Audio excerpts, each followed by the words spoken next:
good afternoon, or whatever time it is that you're viewing this.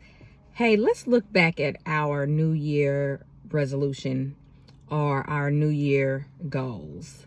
Let's look back at them. Look back at that list from 4 months ago and see what you wrote down, and then look at what goals you have attained. Now, I asked you to go back to your New Year resolutions or your New Year goals to look at them, because 9 times out of 10, the goals that we put on those lists every year, we do not attain. Why? Because we set the goals too high. They're not realistic, and we just can't achieve them. Let's just be honest, right? I know the world says that we should constantly be going. We should have this attained by this age. We should do this by this age. But we are not on the world's time frame, their schedule. We're not on their schedule. And success is not defined in the outcome. Success is defined in the doing. And so the fact that you create goals for yourself is a success. Yeah, we want outcomes, but a lot of times we put too much significance on the outcomes of the goals and not on the doing. And so that causes some mental distress, right? Because we're looking at the end result and we lose focus on the right now, like how we get to that end result. And the Bible talks about do not despise small beginnings.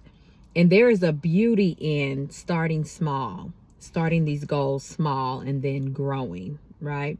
And so I say there's beauty in it because when you set goals that are realistic and achievable, smaller goals, and they're achievable, they're attainable, and you attain those goals, then you start to feel good about what you're doing, and then you want to do more of it.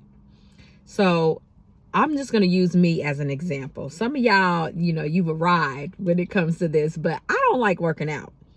I hate going to the gym. I don't enjoy it at all. When I'm there, I'm looking at my watch, ready to go. And so I remember one year I set a New Year resolution that I was going to work out 6 days out of the week. Now, listen, this is someone who does not work out, right? I did not work out. And so I went from working out 0 days to working out 6 days on my goal list. And so it just was not an achievable or attainable goal because I didn't work out at all. And so what happened? You guessed it. I didn't work out 6 days out of the week. I probably worked out 1 day out of the week. I really didn't. And I started feeling bad about my goal, like my ability to achieve the goal. And I started looking at everything from a negative perspective. And I had to catch myself and say, Dasha, you don't work out. So it was good that you even wrote the goal to work out 6 days, but it was not achievable. It was not a realistic goal for you. For me, it wasn't realistic. But I gave myself credit for working out that 1 day. So what I had to do was go back and say, okay, 6 days out of the week is a little much for me. Some people it's okay for if they're used to working out. It's not me. I went back and I said, okay, 6 days out of the week is a little bit much. Realistically, I could probably squeeze in 2 days of working out at the gym and then just make sure I'm doing some type of activity every day. And that could be walking. I started tracking my steps. I was doing like 10,000 steps a day, and I still track my steps.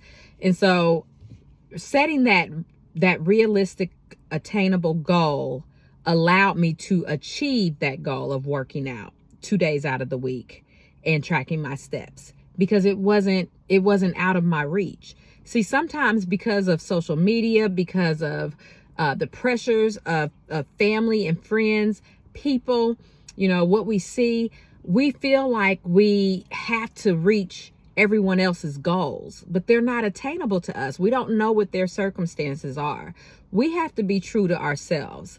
And that's where our mental peace comes in, when we set goals that are realistic to us. Okay, so when I went back and I set those realistic goals for me, I was able to achieve them and I felt better about myself.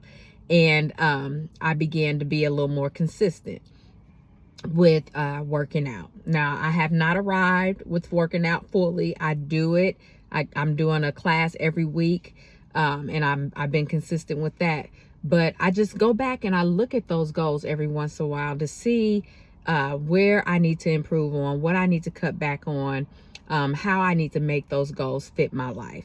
And so I want you to do that. I want you to try that. Go back and pull out your old 2024 resolution list and your goals, and make those goals. You can keep those same goals, but make them more attainable. So look at them and cut them back a little bit if you need to. Make them more realistic to your life, and watch your mental health improve. I'm telling you, set realistic goals. You will achieve them that way. And then when you achieve a goal, you feel better about who you are and what you're doing. So God bless you. I hope this blessed you. Take care.